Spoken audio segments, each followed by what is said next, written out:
Ladies and gents, I'm back with yours, of course, Matthew Angelo, and today we're back into another video. For today, we are talking about our sleeping mannerisms and how we can implement all of the tips I'm about to give you into your life. Now, first and foremost, I'll give you guys a background story as to why I want to talk about sleep, and a lot of people really underestimate what sleeping well can do and how it will benefit you throughout the entirety of the next day. Sleeping provides energy, of course, and we want our body to fully capitalize on that extra energy. Therefore, we want to sleep well for the previous day in order for us to operate in the next day. Now, I've currently been experiencing some problems with sleeping, but over the course of this week in particular, I've learned a lot of tips that I would want to share to you guys, and I sincerely believe that you will benefit from this video. The 6 tips to better your sleep schedule, or sleep in general. Sticks to a sleep schedule. Well, the average amount of sleep that a person can get is around 6 to 7 hours, which is considerably low, since the average that our body needs to operate greatly and incomprehensibly is 8 hours per day. I'm not saying that we have to sleep very early, but I say that we should stick to a sleeping schedule rather than changing it, because your body actually adjusts to what you take. For example, I sleep in 8 and wake up at 6 or 5.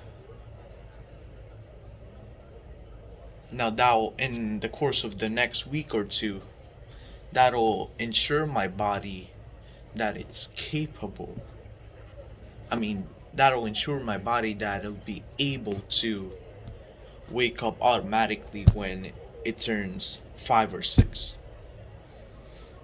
We want to stick to a sleeping schedule because we want to wake up automatically without the noise of alarms and stuff.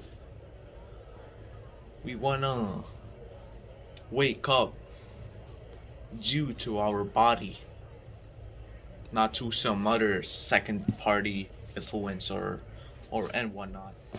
Pay attention to what you eat and drink. So before going to bed, we don't want to be very full. We don't want to be very hungry. We want to be in the middle.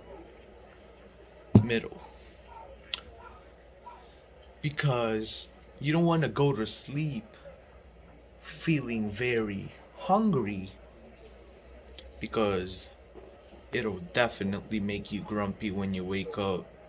You'd look for something, or you'd lack energy, that when it's time for you to wake up, you're not gonna wake up. Then what it's gonna do is it's gonna translate your brain into thinking, man, I don't have energy today, maybe I should sleep. I should continue sleeping and wake up at around 7 or so. Additionally, I will want to talk about how if we really want to make our sleeping better, we want to avoid caffeine. Now, of course, here in America, everyone takes caffeine and so on and so forth. I can't speak for everyone, but majority does. But But if we really want to capitalize on our sleeping, on when it's nighttime, then we want to avoid caffeine because we don't want to sleep. We can't, because what caffeine gives you is sort of like a substance that keeps you awake.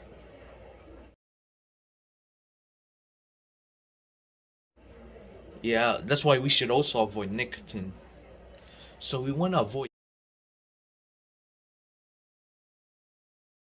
Number 3, create a restful environment.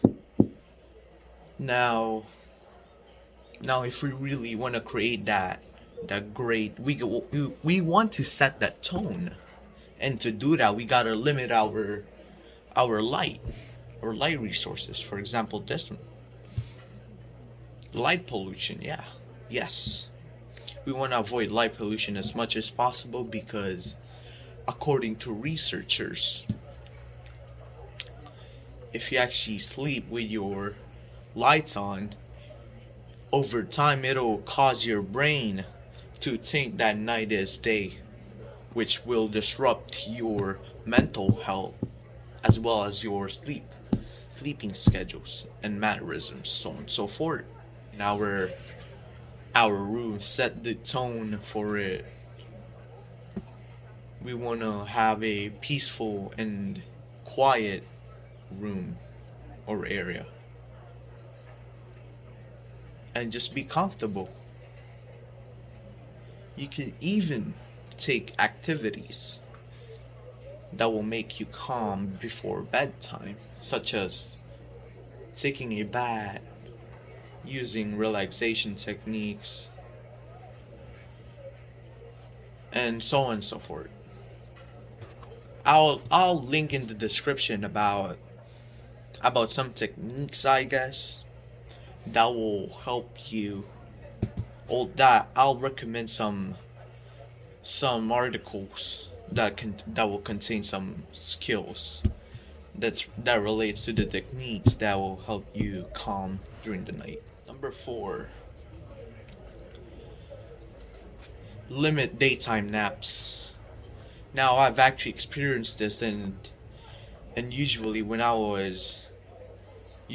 I would sleep right after school. I would sleep for a good 2 to 3 hours or so, and after that I'd wake up around, let's say, maybe 5 or 6 maybe.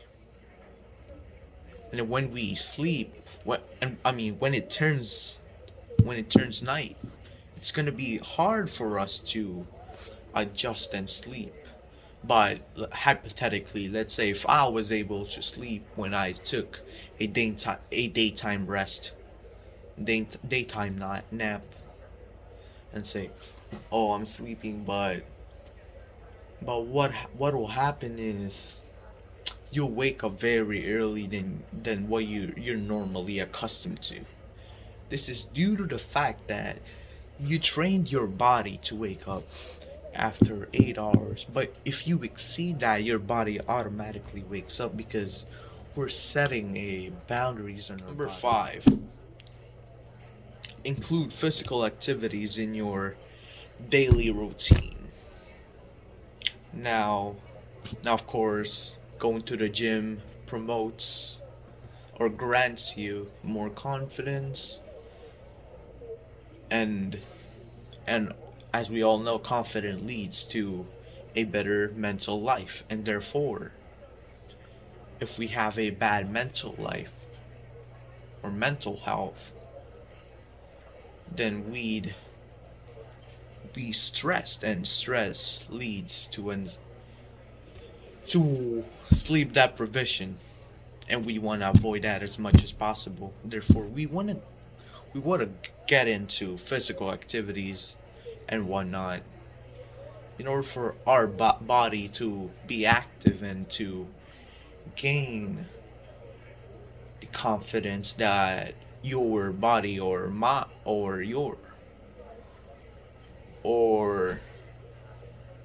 anyone that want confidence because confidence is key to this world.